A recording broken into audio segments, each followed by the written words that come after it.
Então, pessoal, boa tarde. Espero que todos estejam bem. Acho que entrou alguns depois que eu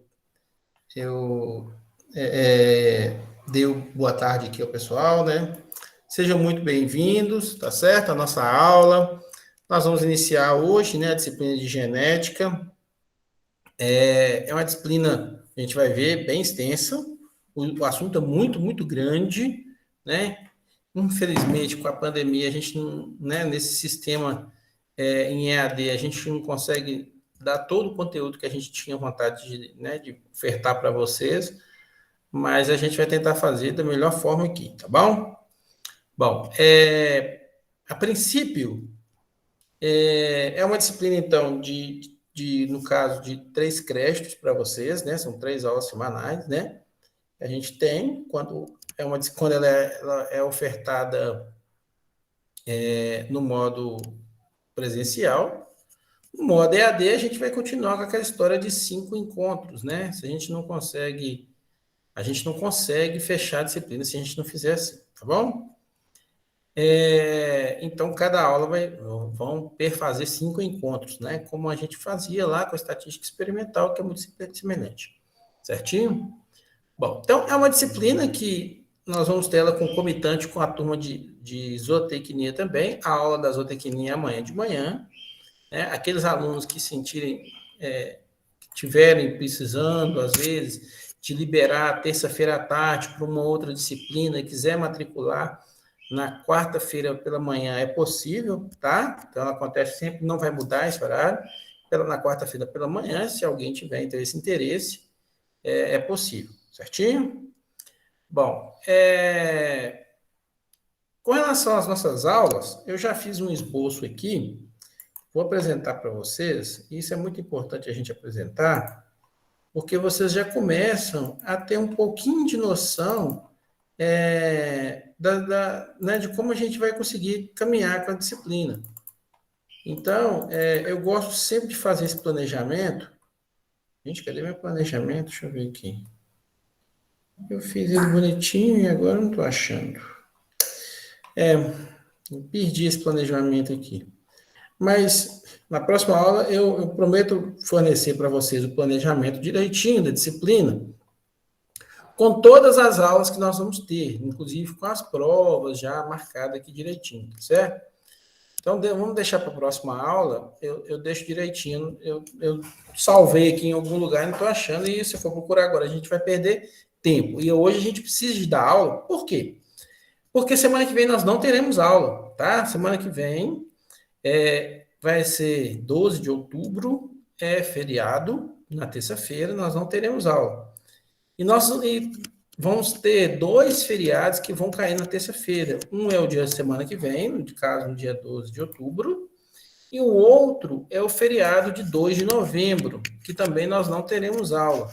Né? Então, a gente não tem muito tempo para ficar perdendo aula, não. Tá bom? Mas eu prometo a vocês que eu mostro todo aquele planejamento, igual quem já foi meu aluno lá da estatística, sabe?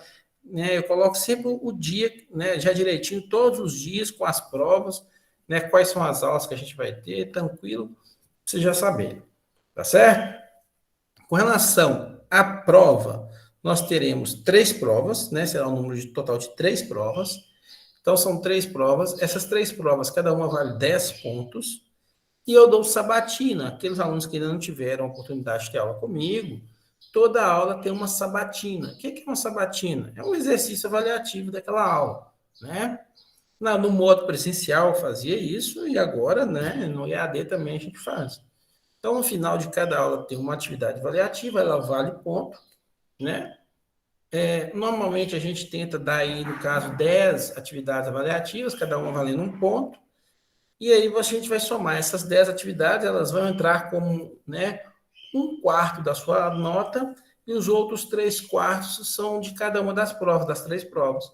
Então, um exemplo bem simples, né? Digamos que um aluno foi lá e tirou 7 na primeira prova, tirou 6 na segunda, tirou 8 na terceira prova, e ele fez todas as sabatinas lá e ele tirou uma nota, né? Depois que eu somei as 10 sabatinas, ele ficou com uma nota 7.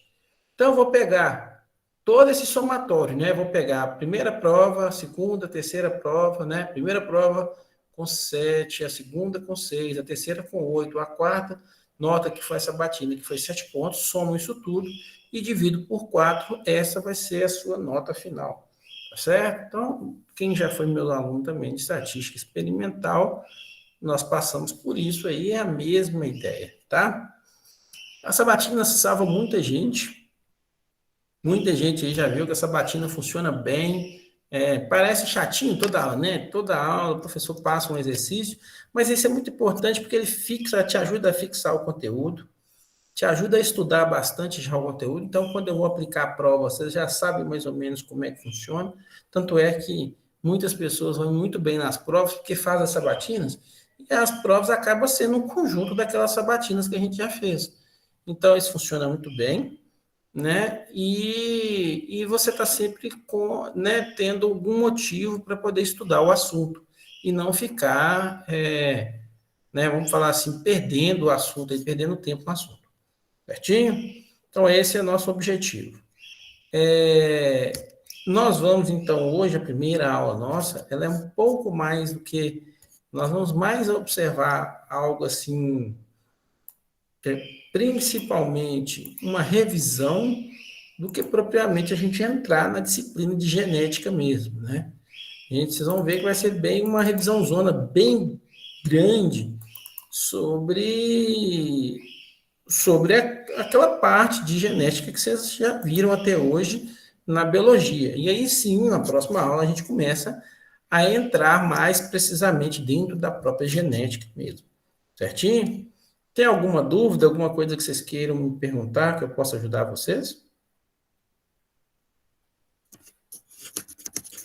Tranquilo? Bom, nossas aulas sempre nesse horário, tá, pessoal? Das 14h30 até as 15h30, todos os dias, tá?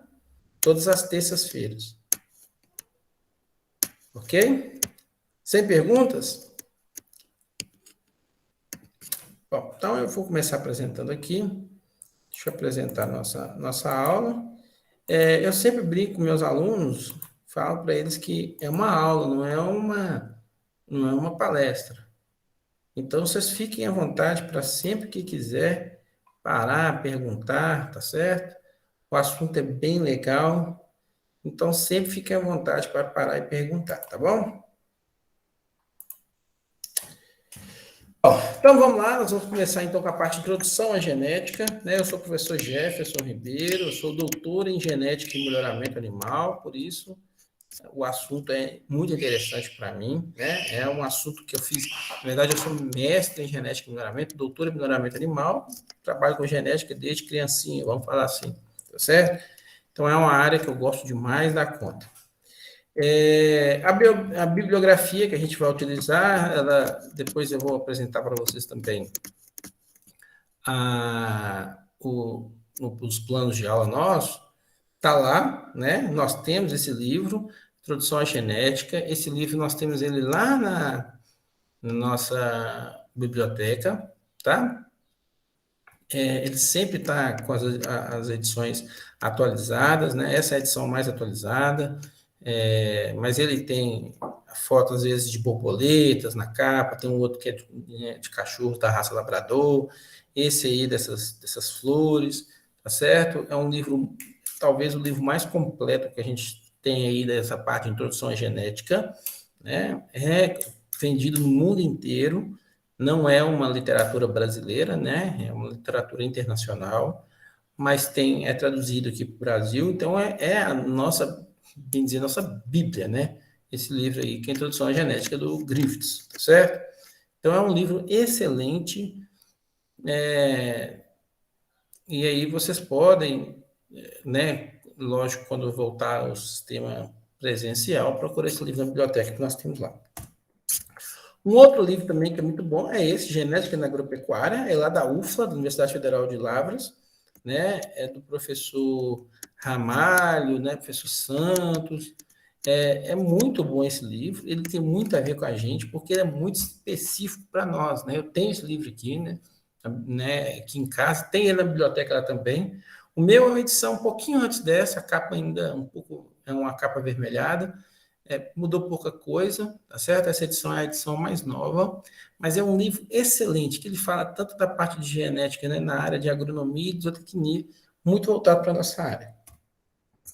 E, por fim, um outro livro também é esse, né, de genética, do professor Zé Marcelo Soriano, né, do Cosme, do Everaldo. Todos esses professores foram professores meus lá em Viçosa, tá certo? É um livro excelente também, tá? Eu tenho esse livro também e ele tem muito a ver com a parte de genética na agropecuária também, muito voltado para a nossa genética na agropecuária também, tá certo? Então, esses 3 livros aqui compõem os livros que a gente vai utilizar aqui, tá? Bom, a gente costuma brincar, e sempre eu mostro essa figurinha, dizendo que a genética ela é muito pop, ela é muito popular, né? A gente vê sempre o assunto de genética nos filmes, né? Na televisão, sempre, quase toda semana, todo mês, sai alguma coisa sobre genética, né? Algum assunto. E a genética está sempre muito presente na nossa vida, né? Quer queira, quer não, de vez em quando a gente consegue, a gente costuma falar algumas coisas e atribuir a genética, né? Tem hora que a gente fala assim, fulano de tal, né? Assim, isso é genética, né? Puxou o gene do pai, né? Muitas vezes é verdade, outras nem tanto. A gente, às vezes, costuma também atribuir muito à genética algumas coisas que nem sempre é da genética, né? E aí nós temos aí vários filmes envolvendo genética, esse mesmo, né? O próprio X-Men, né? E a gente vai ver que, lógico que a gente não tem indivíduos dessa maneira aí, né? Que a gente fala indivíduos mutantes dessa forma, mas nós temos alguns indivíduos com algum nível de mutação, sim, né? E as mutações depois a gente vai ver quando a gente vai falando de mutantes. Algumas são interessantes, né? Outras nem tanto. A gente vai falar sobre mutação, preocupando. Nós vamos ter um momento sobre isso também. O fato é que você é produto, né, dos genes que você carrega, que metade desses genes veio do seu pai, a outra metade veio de sua mãe. Né? Isso é inerente, né?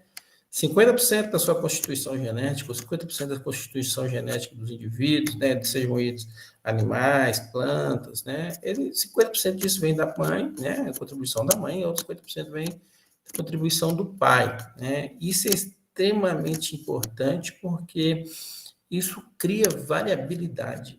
E vocês vão ver, sempre falar sobre essa parte de variabilidade genética. A variabilidade genética, embora a gente, a princípio, no pensamento um pouco mais simplista, a gente imagina que a variabilidade genética é algo que possa nos atrapalhar, né? Até, tanto é que a gente sempre tem mania de falar, que de repente clonagem, né? De tentar fazer clones, a gente tem essa mania de achar que a clonagem é algo muito interessante, muito né, de outro mundo, tal. E a gente não passa na cabeça que a variabilidade genética é muito mais importante do que a clonagem. É muito mais importante eu ter indivíduos mais variáveis no ambiente do que eu ter indivíduos extremamente iguais no ambiente. Por quê? Porque a variabilidade é muito importante para a adaptação. Né? Os indivíduos só serão melhores adaptados se tem variabilidade genética. E a clonagem, ela faz justamente o contrário. Ela não contribui com a adaptação, ela acaba fazendo com que a adaptação diminua bastante. E muitas vezes isso é um perigo, né? Você imagina, por exemplo, que se eu não tenho variabilidade genética, eu não consigo ter, por exemplo, um indivíduo que possa ser resistente a uma determinada doença. E se eu tenho um monte de clone e vem uma doença, além de matar um, ele pode matar todos ao mesmo tempo, se todos forem susceptíveis.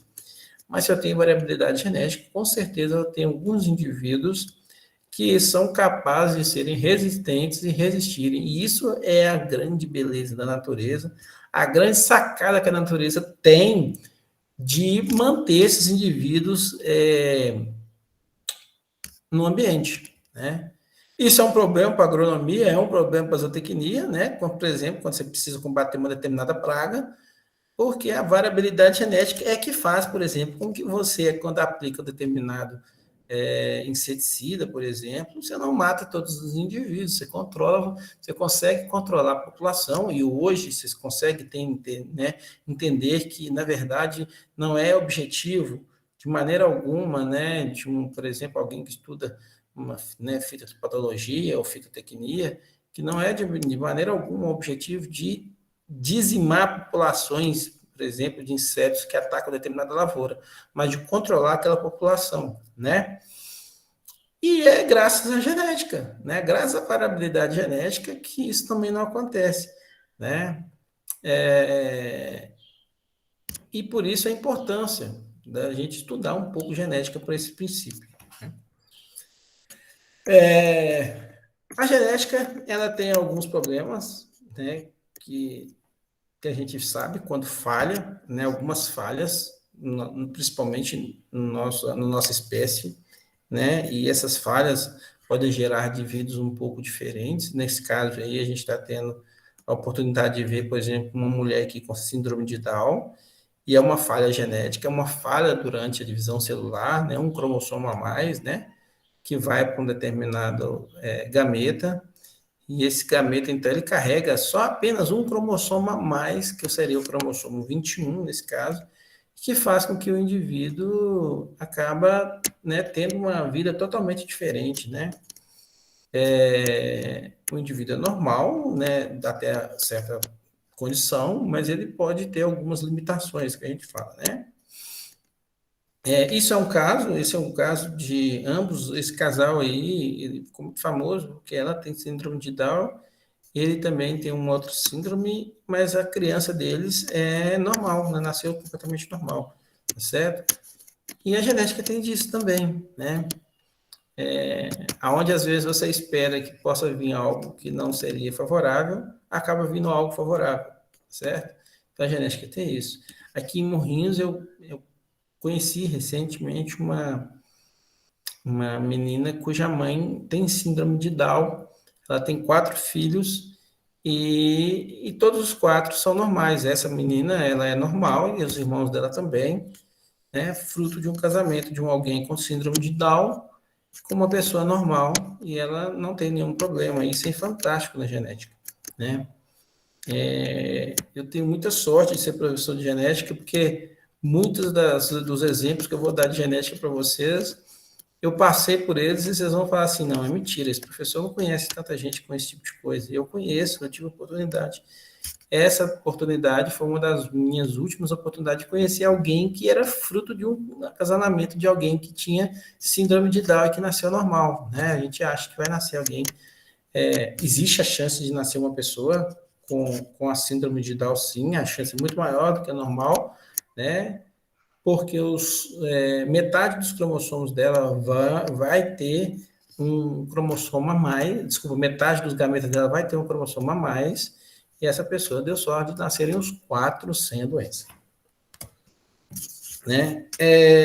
Uma outra coisa legal da genética, a gente, ao passo que a gente vai conhecendo um pouco mais, pode olhar que essa data, a data dessa publicação, ela não é tão velha, não é tão nova, não, é antiga.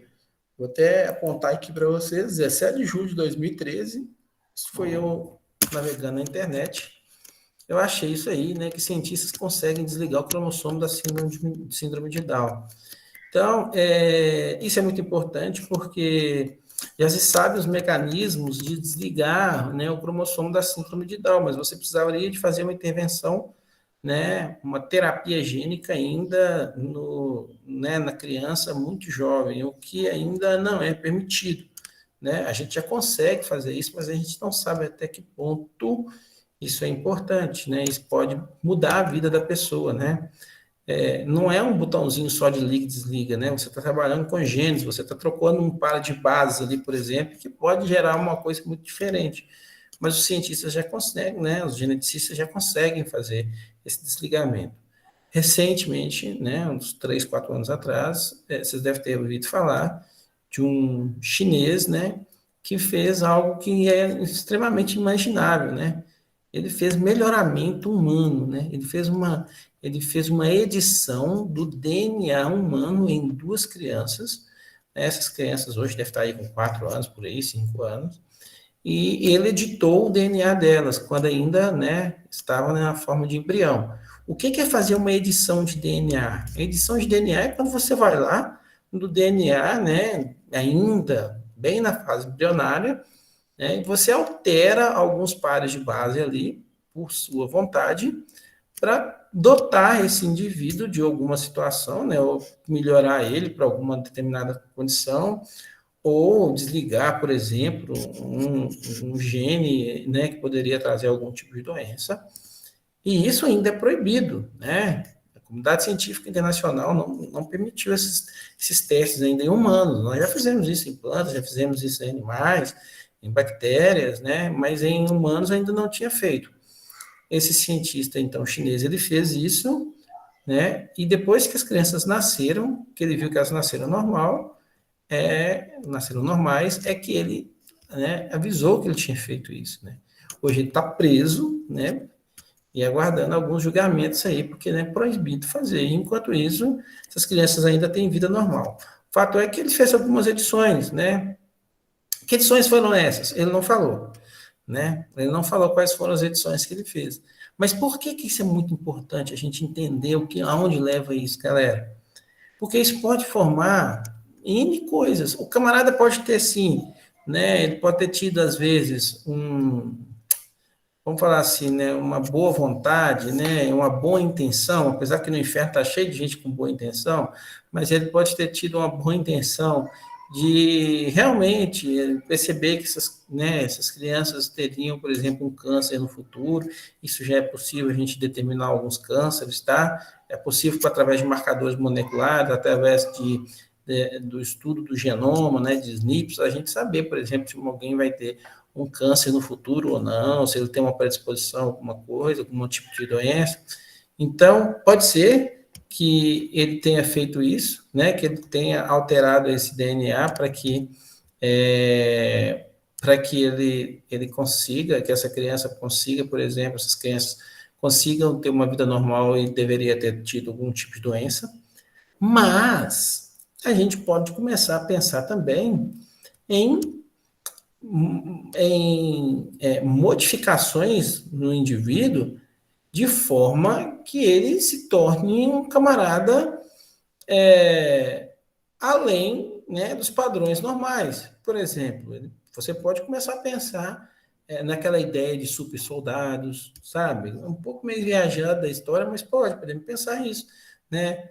Às vezes, não sei se vocês sabem, mas existe, por exemplo, um músculo, né, aliás, um marcador, né, que cria uma condição que você fique muito mais forte, você consiga ter o dobro de músculos que você tem, o dobro de células musculares. Células musculares é uma coisa engraçada, você nasce com o mesmo número de células musculares que você tinha enquanto bebê. Aí você vai falar assim, professor, mas quando eu era bebê, eu tinha quase músculo algum. Como é que agora, por exemplo, eu malho e tenho músculo? O que acontece é a hiperplasia, é o aumento do tamanho da célula, mas o número de células é o mesmo, tá certo? Músculo é uma coisa engraçada, ele não se multiplica muito não, tá? Então, existe uma condição, por exemplo, um gene chamado gene da miostatina, né, o MIO5, que ele faz o seguinte, ele cria uma outra camada de músculo sobre aquela camada, e o camarada fica muito forte. Isso é muito comum, por exemplo, em alguns ratos, você já deve ter visto aí o pessoal brincando, chamando alguns ratos de ratos estalones, isso aparece em cachorros, aparece em coelhos, aparece em bovinos, nós temos 3 raças de bovinos que possuem esse gene naturalmente, por exemplo, a raça piemontesa, a raça blonda aquitane, por exemplo, são algumas o Belgian Blue, né? São algumas das raças que possuem esse gene da miostatina dupla, que faz com que o camarada tenha um crescimento de músculo a mais, né? E aí você poderia fazer uma edição que o cara criasse músculo a mais.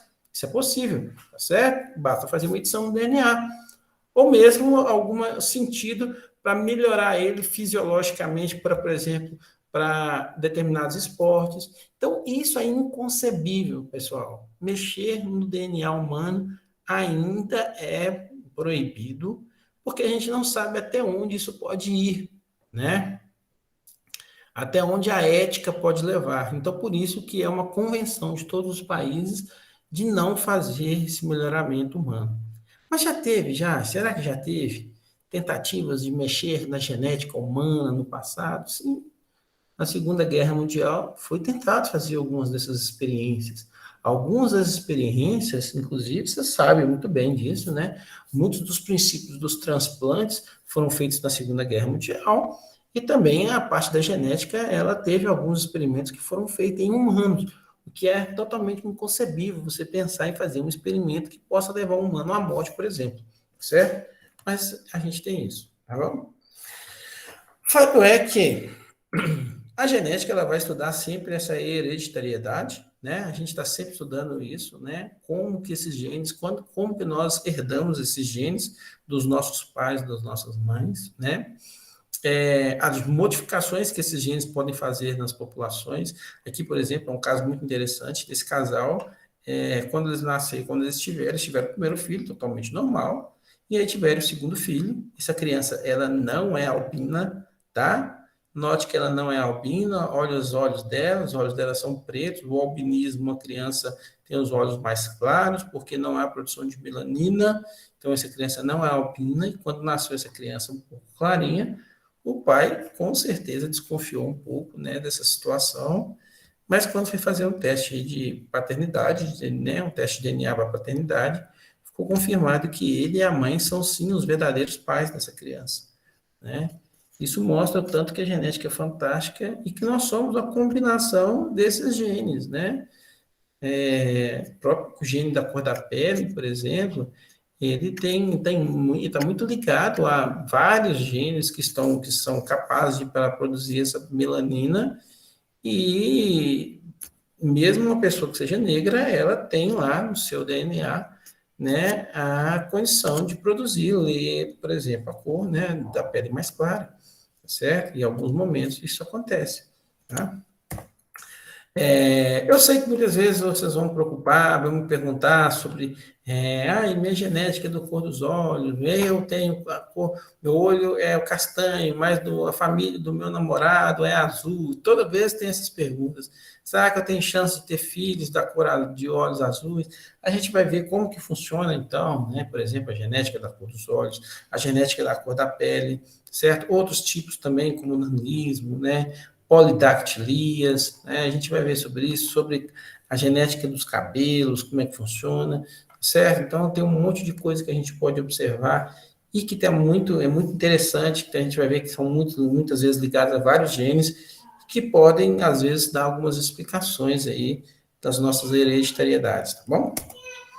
Alguns conceitos vão ser muito importantes, principalmente em termos produtivos, né? Nós vamos ver que algumas características são reguladas por poucos genes, né? Como, por exemplo, em animais, cor de penas, chifres, cor de pelos, próprio indivíduo ser anão ou não, né? Aqui, por exemplo, esse aqui é um exemplo de um touro da raça Belgian Blue, que eu falei que tem o gene da miostatina dupla, né? Então, ele tem 2 vezes mais músculos que um indivíduo normal em algumas regiões do corpo.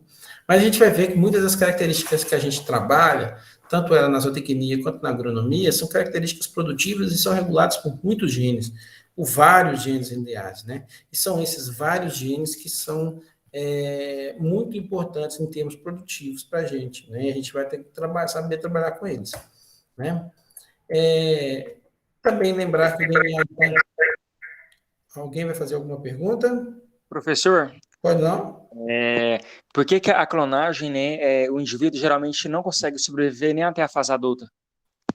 O que acontece, isso é muito interessante. Os métodos, na verdade, isso não é tanto importante, não é tanta verdade, não. É quem me perguntou?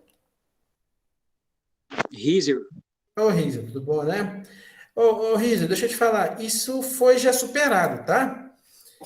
No passado aconteceu isso. O que acontecia era o seguinte: a clonagem, como é que ela era feita? Você ia lá e retirava o material genético de um indivíduo e colocava numa célula já que tivesse uma célula existente, né? Então, no caso, por exemplo, da ovelha Dolly, o que o pessoal fez? O pessoal foi lá e pegou, né, os genes de uma célula totipotente, uma célula embrionária, né? Você tem células embrionárias até hoje, Risa, lá na sua matriz óssea, né? Então, dentro do seu osso, lá dentro do osso, nós temos lá na matriz óssea, dentro de qualquer osso do seu organismo, nós, principalmente dos ossos maiores, como o osso do fêmur, por exemplo, você tem lá uma capacidade de algumas células que podem virar qualquer célula, ela é totipotente. Ela pode se tornar qualquer outra célula, né? Então, ela pode, por exemplo, ser modificada e se tornar uma célula sanguínea, por exemplo, uma célula, né, muscular, uma célula nervosa. Ou seja, aquela célula é uma célula que é capaz de mudar e ser qualquer célula do seu organismo. Então, o pessoal eles pegaram essas células, né, o núcleo celular, e inseriu, no caso da ovelha Dolly, numa célula da mama, né, no caso aí da teta de uma ovelha, né, e fizeram, então, uma clonagem daquele mesmo indivíduo. O que aconteceu? É que é o seguinte, como a célula da teta era uma célula já velha, né, quando fez a clonagem, o indivíduo, o núcleo celular era um núcleo muito jovem, mas a célula ela já estava senil. Infelizmente, nós temos isso ainda, nós não conseguimos desligar. As nossas células, elas têm um prazo de validade, né? Nós temos um prazo de validade. Que cada vez mais nós estamos conseguindo adiar isso, mas a gente chega no limite biológico. E aí, a ovelha Dolly, por exemplo, ela já nasceu velha, porque a célula base, a célula da teta, era uma célula já de um animal adulto. Mas isso já foi superado e hoje já consegue, tá? Tanto é que, por exemplo, nós temos hoje clonagem aí de eucalipto, os clones funcionam muito bem, tá certo? Funcionam muito bem, já se superou essa parte aí. Então, hoje, clonagem funciona tranquilamente, não tem problema com o indivíduo, sobrevivência do indivíduo, não. Ele consegue viver mais, tá certo? Para que a gente, de certa forma, principalmente nos casos de proteção dos animais, nós paramos um pouco de fazer clonagem, a clonagem de indivíduos, porque é o seguinte, primeiro por causa de pressões, né, por essas pressões de organismos, vamos falar assim, né, de proteção aos animais, e segundo, que a clonagem, se tinha uma noção de uma clonagem, ela não funcionou bem. Mas ela foi muito importante para a gente ter conhecimento de outras coisas. Deixa eu tentar explicar melhor isso aí. O que acontece é o seguinte: a gente tem a mania de pensar que é capaz de eu ter um outro clone, um outro Jefferson aqui do meu lado, né? Então eu faria um clone meu, e que esse camarada seria exatamente igual a mim, porque ele tem todos os genes que eu tenho. Só que, galera, entenda, isso nunca é possível. Por que isso não é possível? Olha, a natureza ela já faz um clone. Um gêmeo, né, univitelino, aquele gêmeo que veio de uma única célula que se dividiu demais da conta e depois ela entra em clivagem, esses indivíduos mantêm uma única placenta, ele é um clone. Né? Então, quando você tem indivíduos que são gêmeos, já são clones. Esses camaradas, olha que legal, eles nascem com a mesma impressão digital. Eles são iguais. Mas com o tempo isso muda. Por quê? Porque existe um fator que você vai ver que o fenótipo de um indivíduo, ele é basicamente moldado por duas coisas. Um pelos genes que você tem e o outro pelo ambiente que você vive. Né? E a porção do ambiente é muito importante. E o que é esse ambiente, professor? O ambiente significa o lugar que eu vivo? Não. Tudo que um indivíduo passa que não é genético, a gente considera como ambiental. Então, todas as experiências de vida, tudo que acontece com o indivíduo que não é de fator genético, vai ser ambiental. Por isso que esses indivíduos nunca vão ser iguais, tá certo? Vou dar um exemplo muito prático. Todo mundo lembra, vocês talvez eram muito jovenzinhos, quando teve uma novela que tinha o boi bandido, né? Mas tinha um boi, né? Um touro, né? Que era aqui do Brasil, que tinha o nome de bandido, né? E era um animal muito interessante, porque ninguém conseguia ficar em cima dele pelos 8 segundos nas arenas de peão lá, né? E ele era um touro, assim, todo mundo queria vencer e ninguém conseguiu ficar com esse touro. Esse touro já morreu, mas antes de morrer, o camarada que era dono do touro, que ganhou muita grana com ele, fez, acho que se não estou enganado, 16 novos clones deles. E nenhum dos clones deles funcionou muito bem. Teve um até que funcionou um pouco, mas não igual o pai, igual o original, vamos falar assim. Por que isso? Porque o que fazia o touro bandido ser o touro bandido não foi basicamente só o genoma que ele tinha, mas a parte do ambiente, né? Sabe-se lá o que esse touro viveu na infância dele, na juventude, depois que ele ficou adulto, que fez ele ser o que era, né? Sei lá se ele era muito preso, se ele era muito solto, sei lá se, você entendeu? Se alguém ficava lá atormentando esse bicho para ele ficar mais bravo.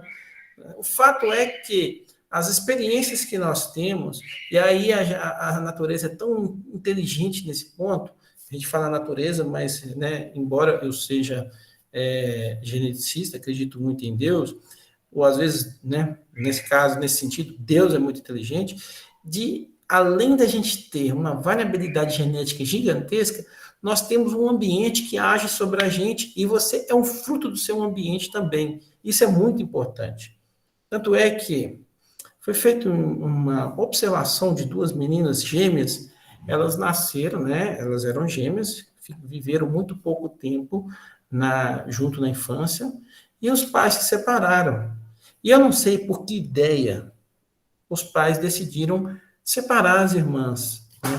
Então, uma irmã foi morar com o pai nos Estados Unidos e a outra irmã morou na Europa, não sei se na França, parece, não lembro mais, é, com a mãe, né?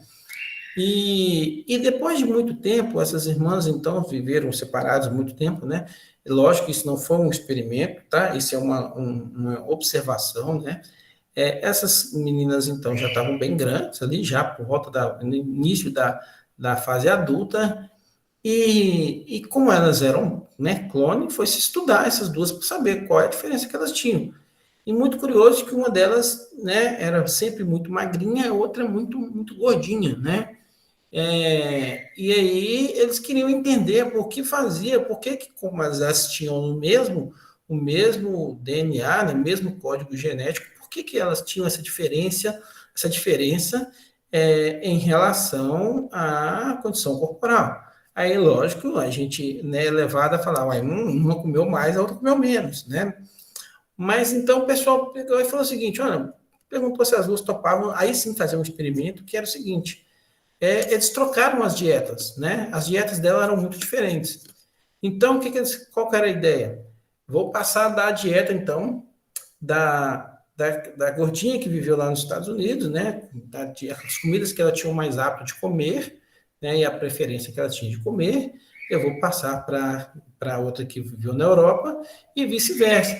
E vamos identificar para ver qual vai ser o comportamento do organismo, né? Será que aquela que mora lá nos Estados Unidos, ela vai começar a emagrecer com a dieta da outra, enquanto a outra vai começar a engordar? Então, era essa a ideia, tá certo? E o que foi percebido é o seguinte, que depois de um certo tempo do experimento, a moça que era magra e que estava fazendo a dieta da menina que morava nos Estados Unidos, continuou magra, enquanto a outra continuou gordinha. Isso mostra que os genes, né, que elas haviam ativados ao longo do tempo já estavam completamente diferentes, né?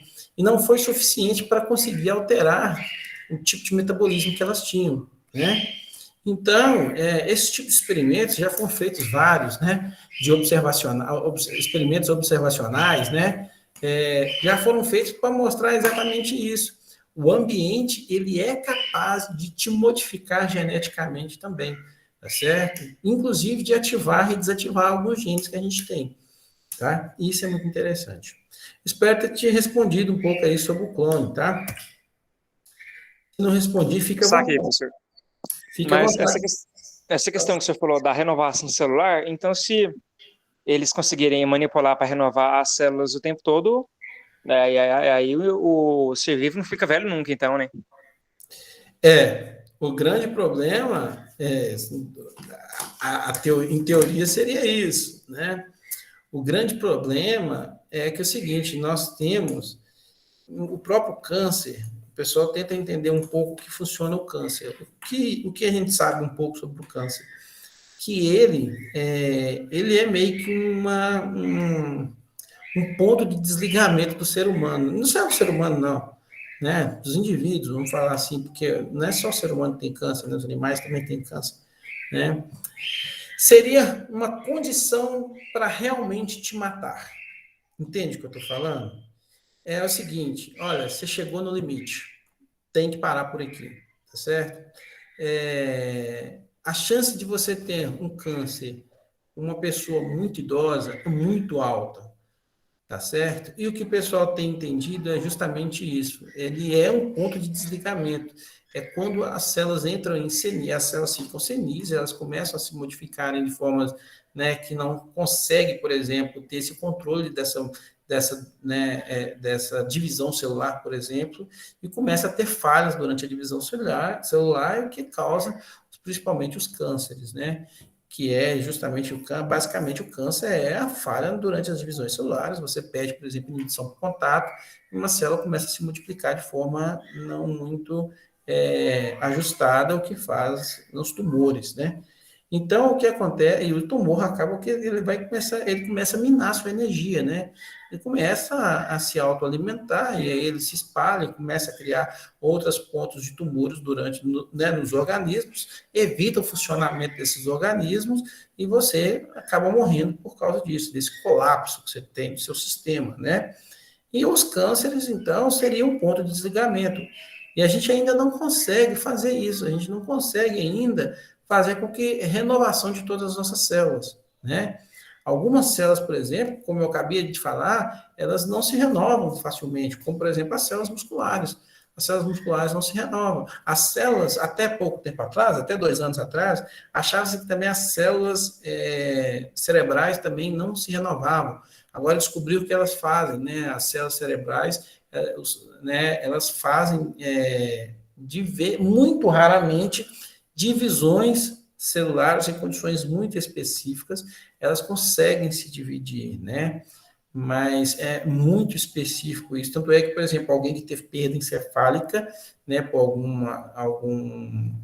exemplo, alguma, né, ação mecânica aí, por algum né, efeito trágico, acidente, a pessoa fica debilitada, porque não tem mais crescimento celular. Assim como não tem crescimento celular quando, por exemplo, alguém perde, você já deve ter ouvido falar, alguém precisa de fazer algum enxerto, né, muscular, porque ele perdeu determinada parte de músculo de alguma região, ele precisa fazer, porque essas células elas não crescem. Algumas células a gente tem problema com crescimento celular, não, de renovação, não. Por exemplo, fígado. Fígado é interessante, fígado se renova tranquilamente, né? Osso se renova tranquilamente, mas algumas células nós temos esse limite, tá certo? E talvez esse seja o grande limite da vida, tentar fazer com que essas células não se envelheçam, né? Ou tentar achar um mecanismo para a gente substituir essas células. E a gente ainda não achou esse mecanismo, não. Tá bom? Bom, falar um pouco sobre cromossomos. O que seriam os cromossomos, né? Muitas vezes a gente tem muita dúvida de que seriam cromossomos, né? Na espécie humana nós temos 46 cromossomos, não é isso? 23 desses veio do seu pai, 23 veio da mãe, né? O que tem a ver esses cromossomos? O que seriam? O que é um cromossomo? Né? Eu ficava, mesmo ainda estudante de genética, eu ficava lá no início perguntando, gente, tem o DNA, eu sei. E o cromossomo? O que é o cromossomo? Bom, o cromossomo nada mais é do que as fitas de DNA enrolada. Se você pegar um cromossomo e começar a desenrolar ele aí, né? Porque ele fica bem enroladinho, né? Mas ele só fica enroladinho quando ele vai dividir, tá? A outra coisa que a gente faz, pensa errado também. A gente sempre imagina que o cromossomo está sempre assim durante a célula. E não, ele está sempre no contrário, ele está sempre desenrolado. Mas se você pega um cromossomo desse assim, desenrolado, estica ele vai dar quase uns 2 metros de comprimento, né? Muito fininho, lógico que a gente não consegue enxergar, muito, né? Uma fibra muito fina. E aí ele sempre está em pares, né? Então ele tem duas fitas, essas duas fitas elas estão em formas helicoidais, né? E tem alguns pares de bases aí, que a gente chama de bases nitrogenadas, como a adenina, timina, citosina e guanina, que estão representadas aqui. E existe uma certa lógica nessa ligação aí, né? A timina sempre vai ligar a adenina, a guanina sempre vai ligar a citosina. Às vezes isso ocorre uma falha, né? Essas falhas, elas são muito mais comuns do que você possa imaginar. Essas falhas nem sempre vão causar um mutante, ou mesmo não vai alterar o seu DNA. Eu posso postar com vocês que o seu DNA está cheio de falhas, tá certo? O importante é quando essa falha acontece em uma região codificadora, mas quando ela acontece em uma região que não codifica nada, e nosso DNA está cheio de regiões que não codificam nada, ela não dá muito problema não, tá bom? Então isso acontece. Então o cromossomo nada mais é que esse DNA todo enroladinho aí. Então nós temos aí 46 conjuntinhos de enroladinhos aí, de pares, né, dessas hélices aí, ó, em pares, né, enroladinhas, né? É lógico que elas não estão enroladinhas assim por si só. Existem algumas proteínas que ajudam esse cromossomo a se enrolar, por exemplo, as histonas, né? Formam esses nucleossomos e que vão compactar, então, mais ainda esse cromossomo de forma que ele fica apresentável desse jeito que a gente vê aí, né? Mas nem sempre ele está assim, não. Certinho? Bom, esses cromossomos, onde eles estão? Estão lá no núcleo celular, né? Então, no núcleo celular, desde que eu seja uma célula eucariota, né? E o próprio nome já fala, os eucariotas são aqueles que possuem núcleo celular, possuem uma membrana nuclear, esses cromossomos vão estar, né, dessa forma lá dentro do núcleo. Nós temos as bactérias, que são os procariotos, que eles não têm esse núcleo celular, e aí os cromossomos estão aqui no citoplasma, né, junto com as organelas citoplasmáticas aí, tá certo? Bom, então aqui nós temos, né, uma visão um pouquinho do núcleo celular, com toda formada essa dupla hélice aí, tá certo? Eu não vou ficar perdendo tanto tempo explicando como é que isso funciona, porque vocês já viram isso tudo lá na biologia celular. O professor Leonardo, acredito que ele tenha falado isso muito bem com vocês, porque eu sei, né, das notícias das aulas dele, que ele é muito completo nas aulas dele, né?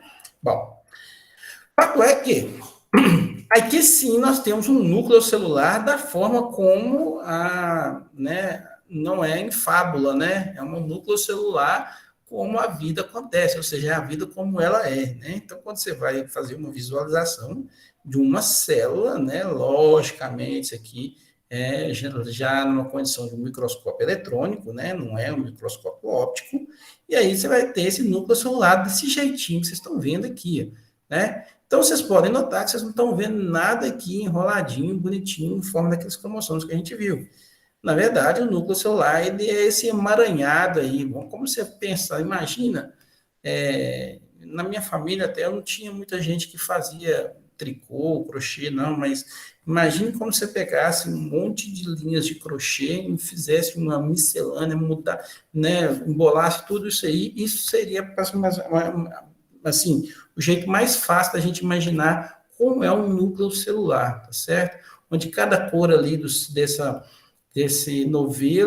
novelos, né, seriam um dos cromossomos que você tem.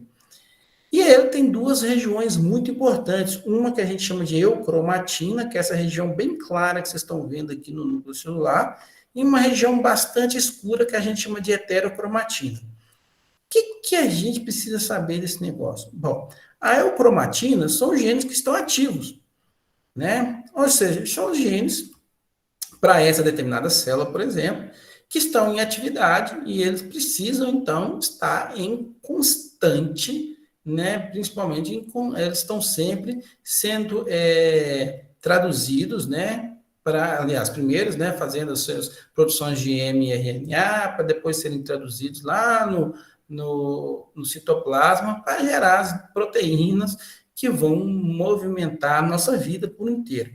Vamos falar assim, né? Nós somos um fruto de proteínas, né? Todas as nossas ações é alguma proteína que é produzida que vai mandar uma mensagem para um determinado órgão né, alvo e que vai fazer com que a gente tenha a nossa vida normal.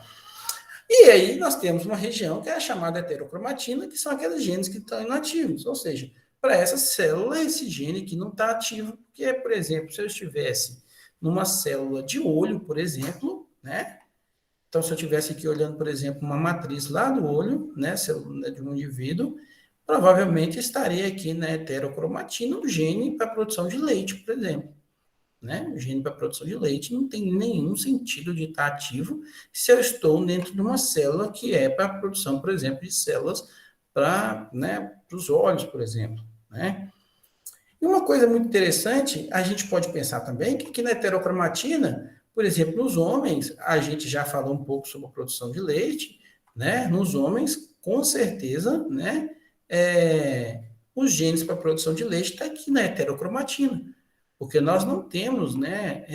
Nesse caso, a produção de leite em homens, né? Então, não faz sentido algum você ter, mas a gente tem o gene está lá, tá certo? Isso é muito importante e explica, por exemplo, quando você pode fazer uma seleção genética para touros, por exemplo, para a produção de leite. É possível fazer seleção de touros para a produção de leite? Sim, é possível. O touro, ele carrega os genes para a produção de leite. Ele está lá na heterocromatina dele. Ele não vai produzir, mas ele está lá. E aí é interessante que ele tenha os melhores genes aqui, porque quando ele for passar esses genes para os seus descendentes, e se esse descendente for uma fêmea, ele aumenta a chance dessa fêmea ter maior probabilidade de ter os genes mais favoráveis para a produção de leite, e ela vai ter uma produção de leite melhor do que um pai que não tenha tanta favorecimento assim para a produção de leite. Então é assim que funciona, tá certo? A gente faz seleção, por exemplo, para características que o indivíduo não produz, né? Isso a gente faz tanto na genética animal quanto na genética vegetal, tá certo? Então é possível sim, tá? E a gente falou produção de leite, mas tem um monte de características aqui que podem ser, né, que estão ligadas na produção de características que não afeta aquele indivíduo. Por exemplo, probabilidade de prenhez de uma fêmea suína, por exemplo, é um exemplo disso, né? O tamanho do saco escrotal, se eu estiver fazendo seleção para uma vaca, é possível fazer a seleção de uma vaca, né, para que os filhos tenham maior tamanho de saco escrotal? Sim, é possível. Ou mesmo uma fêmea suína, né, é possível, certo? Entenda que quanto maior o saco escrotal, maior capacidade espermática, maior capacidade, por exemplo, né, maior volume espermático, que é muito interessante, né? Aqui, os genes, no caso aí da espécie humana, né? Desculpa, os genes não, os cromossomos já estão mais enovelados, né? A gente só consegue observar esses cromossomos desse jeito quando ele vai ser dividido, né? E aí você consegue, então, observar bonitinho todos os 23 pares de cromossomos da espécie humana. Nesse caso, eu sei que é uma fêmea, porque ela tem 2 cromossomos X, não tem nenhum Y aqui. Então, isso aqui a gente está, né, em frente a um cariótipo feminino, né? Então, tem todos esses 23 pares de cromossomos, são 46 cromossomos no total, né? São 22 pares de cromossomos que a gente chama de cromossomos autossomais. Autossomal é todo aquele cromossomo que não é sexual. Então, eu tenho 22 pares, ou seja, eu tenho 44, se eu for contar um a um, 1, 2, 3, 4, 5, 6, eu vou ter 44 44 cromossomos autossomais, divididos em pares, e 2 cromossomos sexuais, né? 2 cromossomos sexuais. Cada um desses caras aqui vieram um da mãe e um do pai, né? E isso que faz a sua variabilidade genética. Porque imagine que seu pai, por exemplo, tem esse aqui também. Ele pode te dar tanto esse gene, por exemplo, 1, quanto o outro 1. E aí está a variabilidade, porque ele pode, por exemplo, num filho dar esse cromossomo aqui, e no outro filho ele dá esse cromossomo de cá. Né? E aí isso vai acontecer com uma combinação com sua mãe também. Então, por isso que nós, né, nós somos muito diferentes também dos nossos irmãos, né? Em média, você pode ter 50% de genes comuns aos dos seus irmãos, em média, isso pode variar até de 0,25% até 0,75% aproximadamente, né? Em média, a gente fala que é 50%, mas você pode ser só 25%, por exemplo, semelhante a um irmão completo, ou até 75% de semelhança de um irmão completo. Isso tudo está ligado à sua variabilidade genética, tá? Dificilmente vai acontecer de seu pai transmitir o mesmo gene, desculpa, o mesmo cromossomo e a sua mãe também o mesmo cromossomo. Porque, imagine, olha, isso teria que ser uma combinação de pelo menos 23 vezes, né? 23 vezes que o pai tem que mandar o mesmo cromossomo e a mãe mandar o mesmo cromossomo para que você saia exatamente igual ao número de cromossomos dos seus irmãos. Então, isso nunca vai acontecer. Ou pode acontecer, mas na estatística a gente acha que é um evento muito baixo. Tá certo? Provavelmente também vocês estudaram um pouco sobre os cromossomos, sobre, né, vamos falar assim, sobre a anatomia dos cromossomos, né? Vocês viram, por exemplo, que todo cromossomo tem uma região central, que é o centrômero, né? Nós temos aqui essas duas perninhas que a gente chama de cromátide, que a gente vai falar muito sobre isso, né? Nós vimos que os cromossomos têm umas regiões escuras, que a gente chama de heterocromatina, que é a região escura inativada, e a eucromatina, que são as regiões mais claras que estão ativas, né?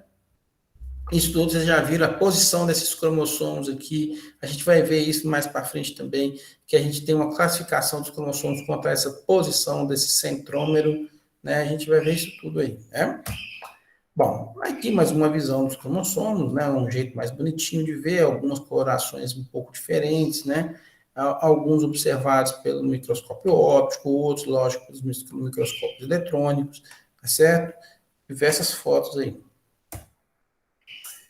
Nós vamos falar um pouco também sobre, na genética, a gente vai ver como determinação de sexo dos animais, isso é interessante, é uma aula muito legal, a gente vai ver que a determinação de sexo nem sempre é só pelo sistema X e XX e o XY, né, que é a espécie humana, né, principalmente dos mamíferos, né, que as fêmeas têm 2 cromossomos X, um macho X e um Y, a gente vai ver que os indivíduos possuem diversos formas de termos indivíduos sexuais aí, né? Diferenciações sexuais de indivíduos. Um exemplo aqui é nas abelhas, né? Que as fêmeas sempre possuem os cromossomos duplos, né? E os machos sempre uma única fita de cromossomo, tá certo? Olha que legal isso, ó. Então, é como se todo mundo que nascesse com 2 pares de cromossomos fosse fêmea. E para ser macho, eles nascem só com um par só de cromossomo. A gente vai ver essa situação. Tá certo? Nós vamos ver isso aí. Né? No caso das abelhas, formigas, cupins, existe essa situação. Com relação ao cromossomo de eucariontes, né? A gente vai falar, vai ver bem rapidamente também um pouco sobre divisão celular, né? As razões que a gente tem a divisão celular. A gente sabe que a célula ela faz 2 tipos de divisões, uma é a mitose e a outra a meiose. Essas divisões celulares, elas são muito importantes. No caso da mitose, para a criação de novas células, né, umas células de reposição. No caso da meiose, ela é importante para a formação dos gametas, tanto em animais como a formação de gametas vegetais, né? E aí, a gente precisa, então, né, que esses cromossomos se organizem para eles serem transmitidos, né? Seja ele através para a formação de uma nova célula igual, né, ou de células filhas, no caso da meiose, né? No caso da mitose, vocês já viram lá com o professor Leonardo, ela divide em 4 fases, que é a prófase, metáfase, anáfase e telófase, né? Antes da mitose, nós temos uma fase pré, que a gente chama de intérfase, né? Uma fase bem pré, antes de começar a mitose, que é onde a gente começa a ter a organização da divisão celular, né? A gente tem aqui a produção de algumas proteínas, por exemplo, né? As proteínas do fuso já começam a serem produzidas aqui, né? Muito antes da mitose. Aí a gente tem a fase da prófase, que vocês já viram como é que funciona a prófase, né? Onde você tem, por exemplo, o enovelamento, né? A condensação dos dos cromossomos ao máximo para que haja divisão celular. Isso aqui é uma coloração onde mostra só os cromossomos e as fibras do fuso e das membranas aqui, tá certo? Aí a gente tem a metáfase, que é onde ocorre a placa equatorial, né? Então, a gente tem a placa equatorial, onde os cromossomos eles, se caminham, por exemplo, para o centro celular para serem divididos, né? No caso da metáfase, a gente sabe que vai ocorrer a separação das cromátides, né? Então, aqui são separadas as cromátides. Isso é uma coisa muito importante, a diferença entre mitose e meiose, porque não há pareamento dos cromossomos aqui, que são homólogos. Então, os cromossomos ficam todos alinhados aqui, né? Eles não estão um de frente para o outro, todos em forma de linha. E aí, quando há a separação, separa-se as cromátides, essa placa equatorial. E aí, na anáfise, a gente sabe que todos os cromossomos vão ser uma cópia de cada um daqueles cromossomos para um lado, a outra cópia para o outro lado. E, por fim, você tem, né, no fim da telófase, os cromossomos já chegam lá nas suas regiões, né, de divisão, e você tem, então, a formação, né, no caso aí, da invaginamento da membrana. Essa invaginação pode ser para dentro ou para fora, vai depender do tipo de célula, né, se é uma célula animal, se é uma célula vegetal, mas que vai permitir, então, essa divisão celular aí. Aí a citocinese, né, no caso, uma invaginação de dentro para fora, né? Desculpa, de fora para dentro, de fora para dentro. Uma invaginação de fora para dentro é uma célula animal, né? E aqui uma citocinese, né, do indivíduo novo e o indivíduo mais velho aqui, né? O indivíduo que era o velho e o indivíduo novo sendo dividido aqui e formando uma nova célula. Certo? Aqui algumas fotos, né? Olha, que dá para você ver desse mesmo conjunto, né? Aqui dá para a gente ver a invaginação de fora para dentro. Interessante, dá para vocês verem aqui, um ponto de clivagem, né? Aqui uma célula indo de prófase para metáfase, por exemplo, né? Então, nós temos aqui uma célula já com a citocinese já pronta, já acabou de fazer a divisão celular, né? Aqui, só para a gente mostrar as fibras do fuso, né? Lembrar que as fibras do fuso, elas são produzidas, né, pelos os centrômeros, né? Então, aqui é o núcleo, né, da unidade de centrômero, formando as fibras de fuso. Algumas fibras dessas vão ligar as membranas plasmáticas, para ajudar a puxar a membrana plasmática. Outras que vão ligar esse azulzinho aqui, ou esse azul que vocês estão vendo em azul aqui, é o DNA, tá certo? Então, aqui dá para a gente ver bem a divisão celular de uma forma bem mais bonitinha, né? De novo, uma invaginação, né? Aqui ocorrendo de fora para dentro, o que indica que é uma célula animal também, né? Aqui só para a gente mostrar um pouquinho sobre o tipo de mitose, né? As fibras de fuso que são formadas, né? Que são os microtúbulos astrais que vão ligar-se às membranas plasmáticas e os outros microtúbulos que a gente chama de cinetocóricos, que ligam lá no centrômero do cromossomo e ajudam a puxar ele, né? E aqui uma mitose, uma foto de mitose aí, as fotografias de mitose, mostrando que não tem diferença nenhuma entre uma célula animal e vegetal, a não ser durante a telófase, que a invaginação ela é para dentro ao invés de ser para fora, então formam-se uns vacúolos aqui dentro da célula e a invaginação vai ser sempre de dentro para fora por causa da parede celular, simplesmente por causa disso, né? A meiose, aí a gente lembrar que a meiose ela é dividida em um punhado aí de fases, né? Nós vamos ter aí a meiose 1 e a meiose 2, a meiose ainda 1, ela é dividida ainda igual a mitose, né? Prófase, metáfase, anáfase e telófase, só que com a diferença que a prófase é dividida em 5 partes, né? São elas o leptóteno, o zigóteno, o paquíteno, o dipóteno e diacinese, né?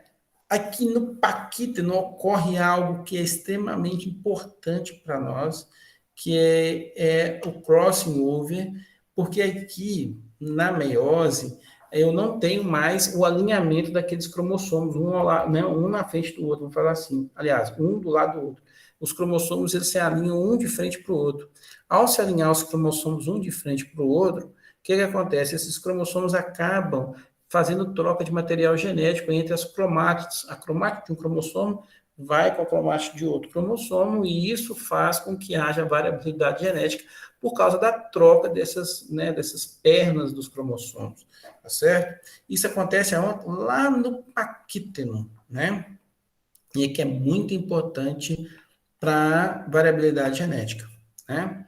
Então, acontece lá na prófase 1 da meiose, né? Lá no paquíteno da prófase 1 da meiose 1, né?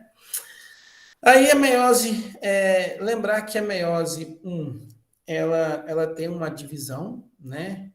A meiose 1, ela é reducional, ela vai reduzir o número de cromossomos, essa é uma outra diferença entre a mitose. A meiose 1, você tem a redução do número de cromossomos.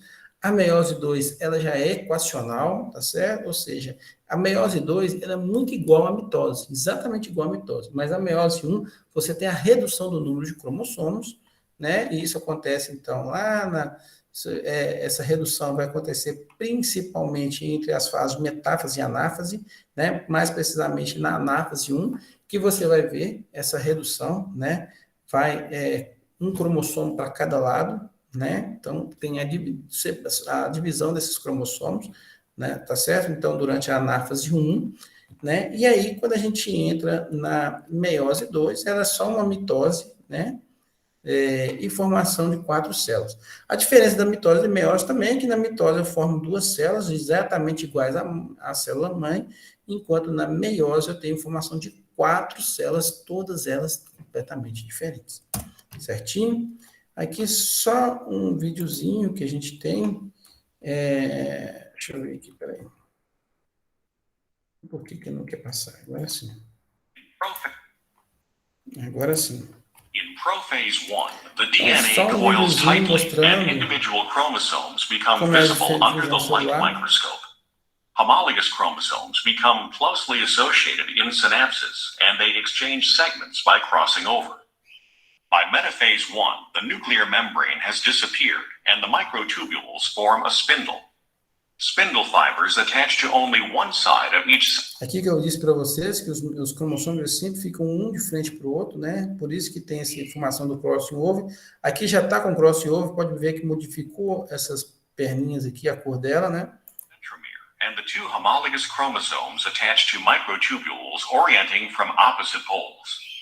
Each pair of homologs then lines up on the metaphase plate. Either maternal or paternal homolog may orient toward a given pole. Então, agora vai acontecer o que eu havia falado, né? Na anáfase, a redução do número de cromossomos, que cada um desses cromossomos vai para um lado. Se fosse mitose, isso não ia acontecer. O que ia dividir era quem? Essas cromátides aqui, ó. Né? Então, cada uma dessas fibras do fuso ia ligar a uma parte desse cromossomo aqui, ao invés de ligar nesse cromossomo, ele ia ligar diretamente aqui, o outro também do lado de cá, e ia dividir essas duas cromátides. Na meiose, divide os dois cromossomos. In anaphase 1, the microtubules of the spindle fiber shorten and pull the chromosomes toward the poles, taking both sister chromatids with them. Each pole ends up with a complete haploid set of chromosomes consisting of one member of the homologous pair. During telophase 1, the nuclear membrane reforms around the daughter nuclei. Each daughter nucleus contains two. Então, aconteceu a telófase 1, né? Ou seja, a divisão dessas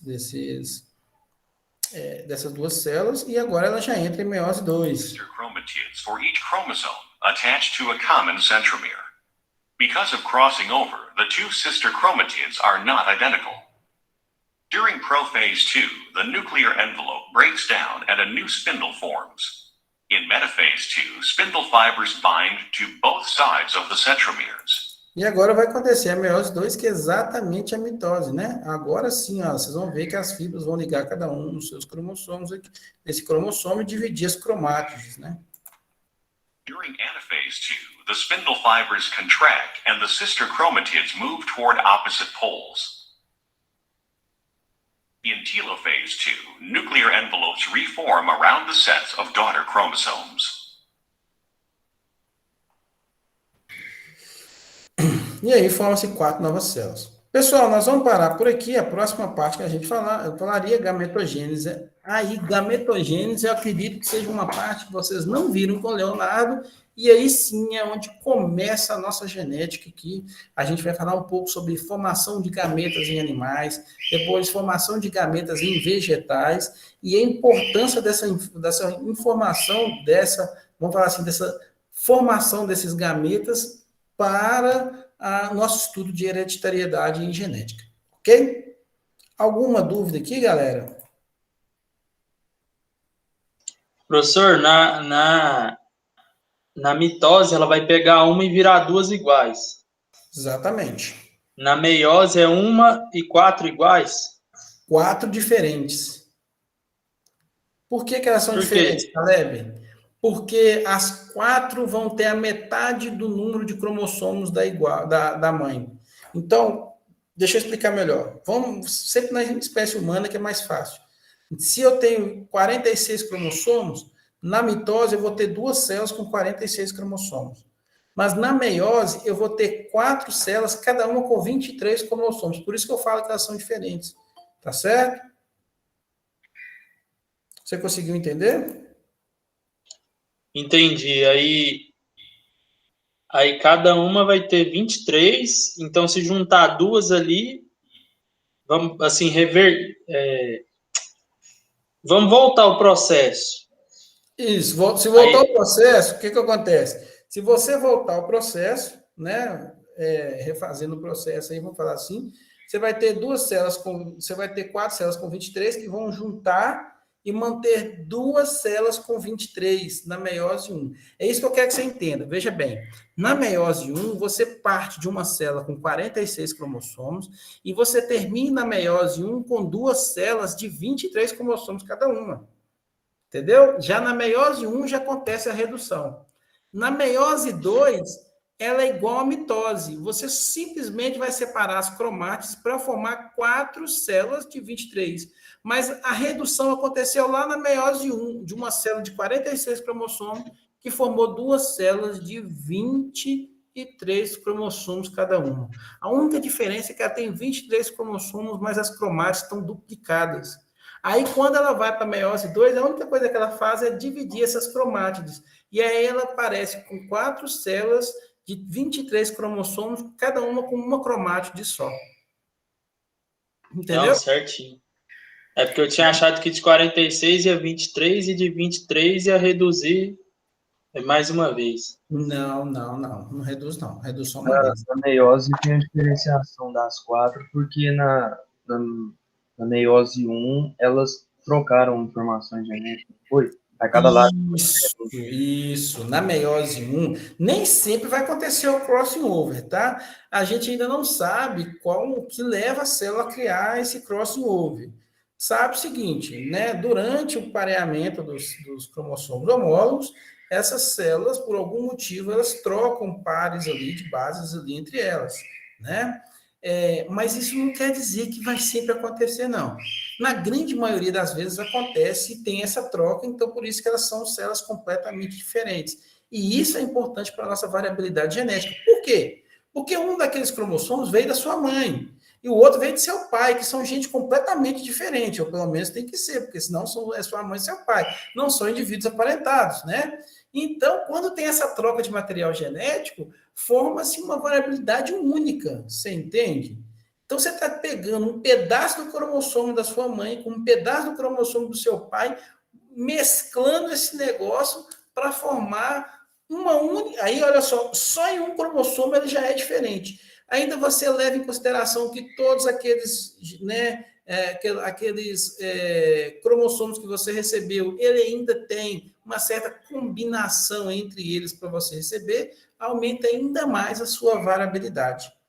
Entendeu? Por isso que você é muito único nesse mundo. Porque dificilmente você vai conseguir fazer com que o seu irmão seja igual. O seu irmão, para ser igual, além de ele ter que receber os mesmos cromossomos que você recebeu, na hora de fazer o crossing over, tem que ter clivado no mesmo pedaço, trocado os mesmos bases. Isso é quase impossível. Por isso que você é muito único. Tá entendido? Mais alguma dúvida, galera? Pessoal, nós passamos um pouquinho da aula, a gente nem sempre passa, a gente passou 20 minutos, mas é porque eu fiquei perdendo um tempinho explicando aquela parte inicial de como seria a disciplina. A gente sempre vai tentar manter até as 15h30, tá bom? Já que não tem nenhuma dúvida, Professor, pode falar, fica à vontade. essa questão que o senhor falou a aula prática nossa de genética vai ser, nesse caso mesmo, de estudo mesmo, de cromossomo, mesmo pelo microscópio, como é que vai ser? Não, nós não temos aula prática nessa disciplina, não. Ah, eu achei que tinha. Não, Tá. infelizmente nós não temos, não. Nós só temos aula teórica, tá? Essa disciplina não tem previsão de aula prática, não. Ah, sei. Certinho? Quem dera, ia ser fantástico. Deixa eu só fazer a chamada para vocês aqui rapidinho. Professor, as aulas gravadas vão ficar disponíveis aonde? As aulas gravadas eu sempre coloco no YouTube e coloco lá no nosso... Lá no Moodle. Então, no Moodle você vai ter lá vídeo, momento, síncrono. Na hora que você clicar lá, tem a nossa aulinha lá. Certinho, muito obrigado. Certinho? Toda aula eu coloco isso. Me dá um trabalho para burro, mas eu tenho prazer de pôr, porque muitas vezes vocês, na hora de fazer os exercícios, vocês vão ter que ir atrás disso aí, às vezes, ler, o professor falou esse negócio, agora eu estou lembrado. Aí vocês têm acesso à aula lá e conseguem rever, ou aquele aluno que faltou a aula, né, por exemplo, ele consegue rever isso aí. Certinho? Então, sempre vocês podem contar que vai ter a aula gravada lá, tá bom?